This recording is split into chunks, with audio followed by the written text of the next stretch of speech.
See, everybody wants to build something real, something that's hardware and physical, like a machine, like a product. But nobody actually tells you about the cost of getting your first hardware product version wrong. So Vijay tried it. He launched a bold new product in India for the very first time, and within 6 months, every unit started breaking. Watch this so that you can launch smarter, survive your first wave of failures, and do not lose everything chasing a product that's just too new for the market that you're building for.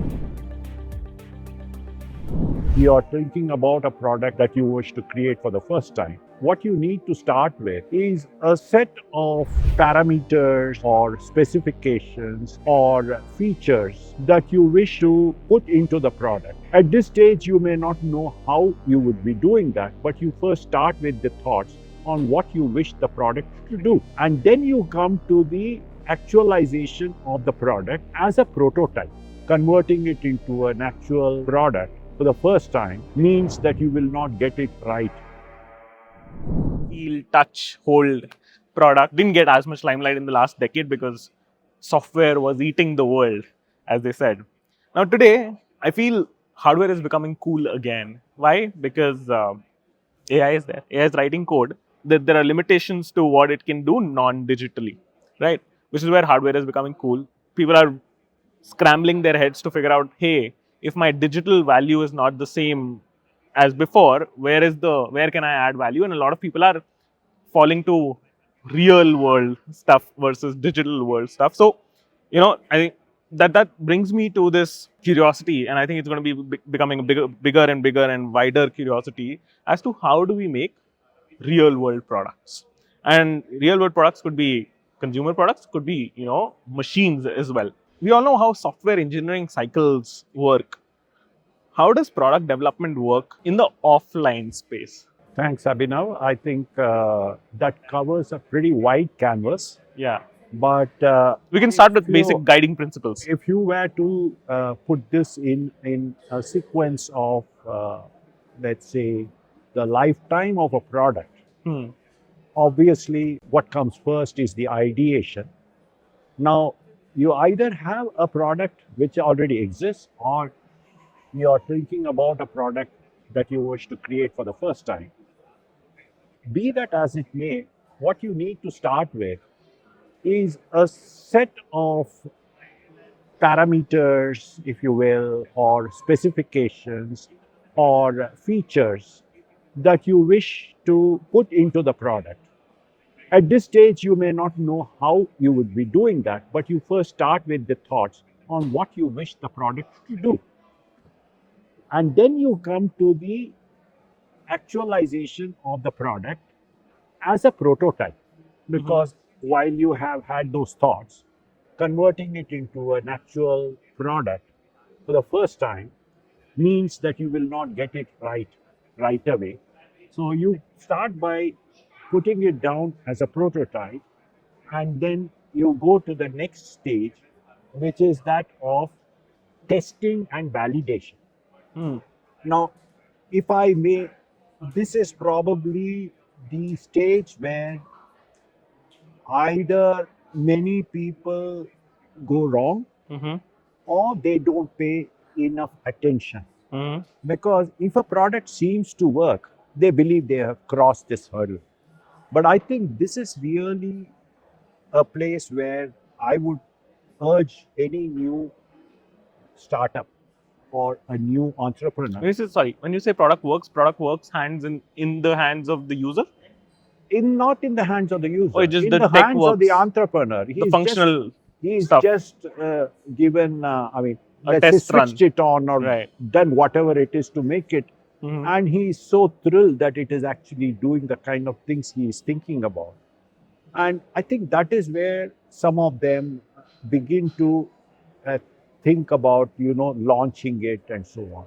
But I would urge startups to really pay attention to this, because getting it right is not just a one-off process, but it is a very intensive process of seeing it through a continuous process over either an accelerated lifetime or over certain kinds of simulation that will get you the performance of the product. And it is only after you have done this should you go to the stage of actually putting the product out there for the customers. And then you come to the stage of scale up, and then you come to the stage of improvements and so on. And in most products, there will also come a time when the decline starts. So there is a usual product life cycle which every product follows, and so eventually there is a decline, and the product is taken over by something newer. So this is really typically how a product life cycle works. And what an entrepreneur getting into this should know about how he should be looking at anything tangible. At Ajax, you brought a lot of tech and products back in the day to India for the first time, which is a very, very risky move. You know, Indians are actually known to be risk averse. So hence we don't see many businesses getting into product at all. They try to be services where you can bill by the hour, where you can be risk mitigated and all. How did you bring the new tech to market? How do you tailor something that's real world to Indian market while you're bringing it there? Maybe you can run me through certain Abhinav, stories. actually, if there's an answer to your earlier question, it is in the fact that I did the wrong things. And I nearly wound up dead in the water. And that's why I say that this is a very important phase. We brought in this new product. Which year was it? This was 95. Okay. So we are 30 years old now. And because it was a product ready-made, we didn't really invent it in that sense. But we brought it into the country for the first time. We managed to rope in a couple of customers and gave it to them on a Give me more long-term details, paint trial. a picture. What exactly This was the is a product? product called a self-loading mobile concrete mixer. Okay. This was launched at a time when mechanization in concreting was actually beginning. Okay. And we thought that this is the right kind of product for India because it was relatively a cheaper product compared to what was available otherwise. What was being done before you guys It came? had, you need larger mechanization. I mean, if batching plants and transit mixers, etc. The value runs into 1 crore, if not more, whereas this was 15-20 lakhs. Back in the day, crores. Back in those days. And Okay. 1 crore meant a lot of money Right. for the 90s. Right. And interest rates were very high. So capital cost was an extremely important consideration. So when we brought this product in and we gave it to these customers, we were very happy that they were able to put it to use and find the difference. And we ran this way for a year. And once we got the knowledge that this worked for the customer, we launched the product. We launched, I think, about 15 or so of these machines in our first year. Within 6 months, all the products started packing. And there were some early stage failures uniformly across the board on all the products. And so we were quite puzzled and we said, how can this happen? Because we had tested this with 2 customers and then it turned out that these customers were willing to do the changes themselves. The earlier cohort. Yes, and we didn't know about it. They were repairing it, they were replacing it. But when it became a sale, this was no go. When This was no? It was a no-go situation. When it was meant for, experiments and, for customer validation, they were willing to do it. So we had to replace all of them. And that nearly... Were you not charging them? No, because it was on warranty. So skin in It the was in game wasn't warranty. really there. And it nearly sank us. We could have closed down at that time.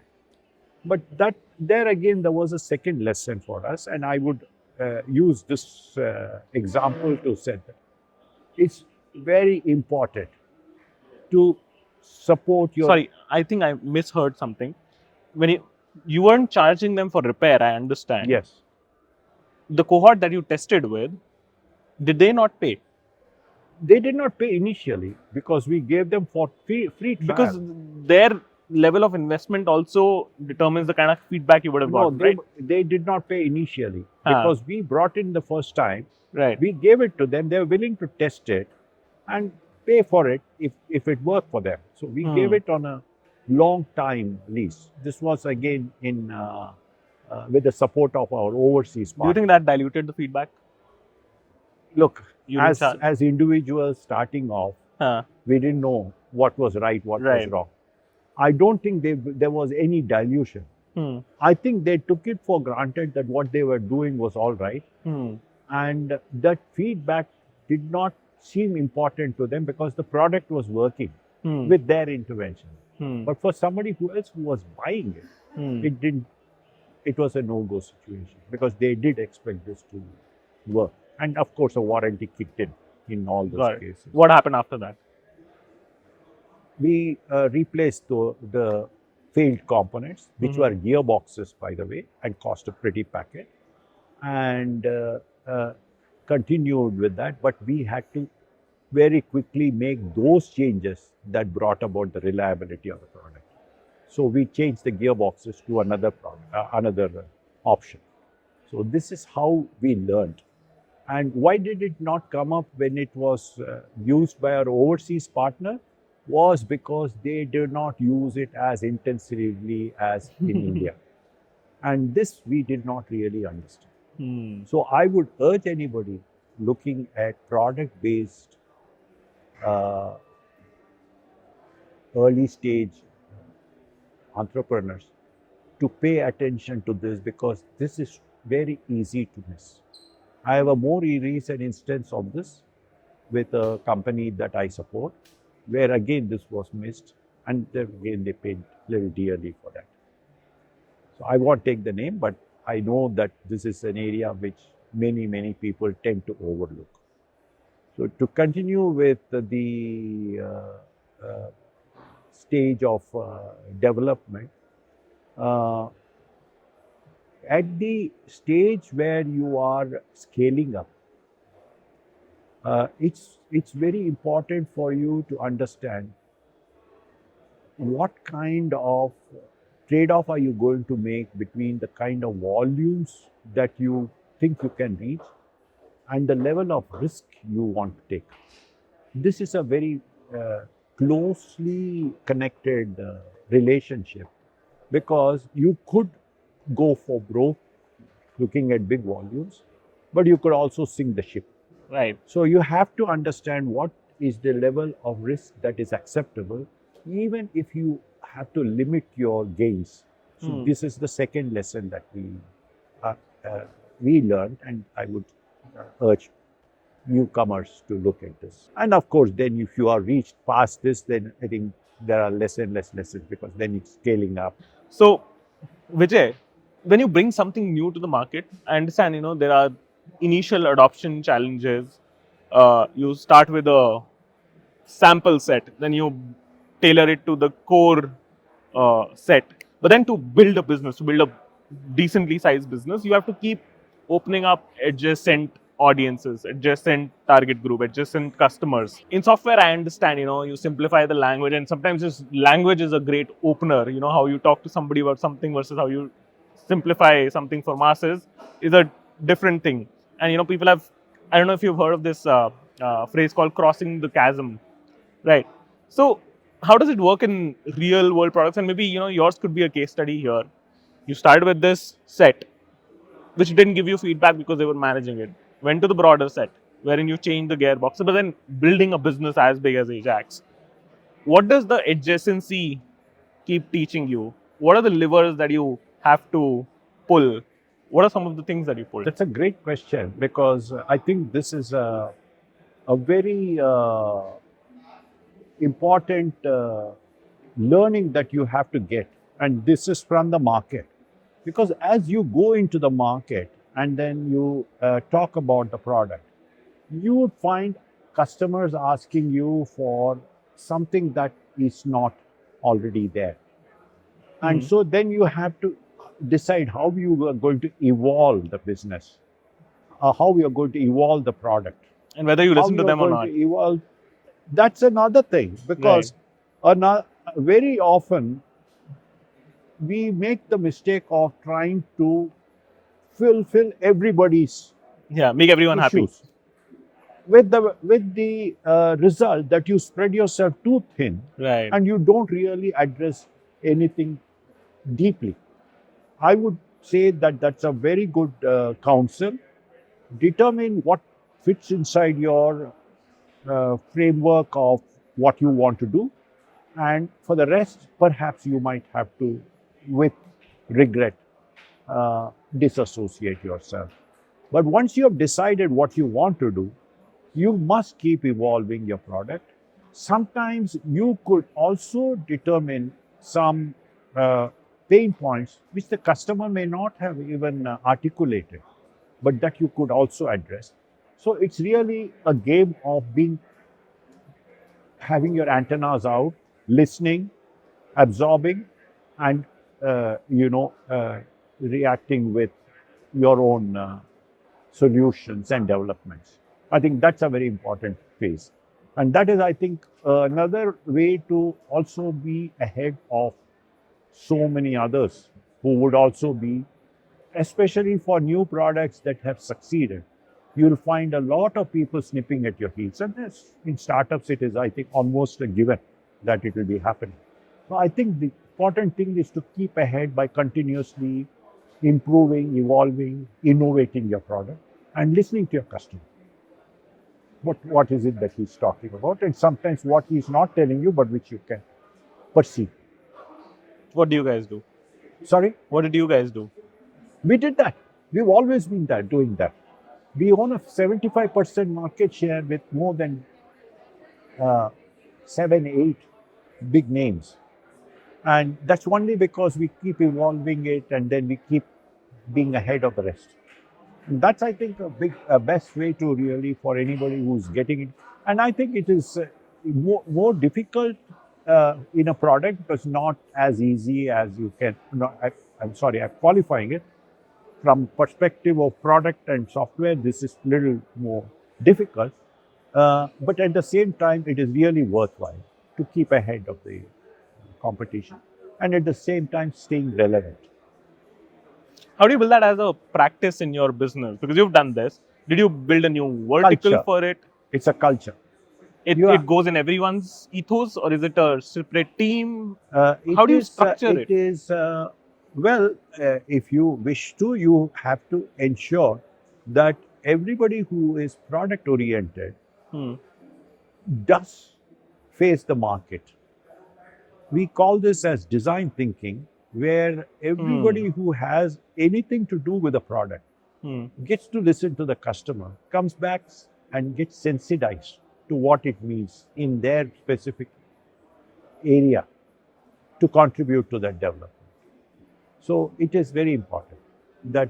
Say again, I'm saying what's that it is not just the work of the people who are front facing, the ones facing the customer. Yes. It's also the back end that have to get sensitized to Engineering as well. Yes. Got it. And how does that happen? By collaborating with the sales and the customers? Also having the back end people face the customer.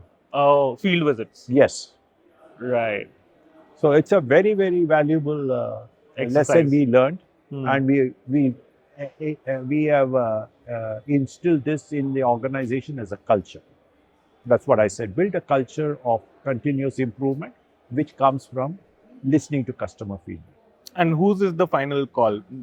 Like engineering can be like, hey, I went on 10 field visits. Sales went on 10 field visits. Everyone went on 10 field visits. There's a pool of 100 features and 100 requirements that you've gathered.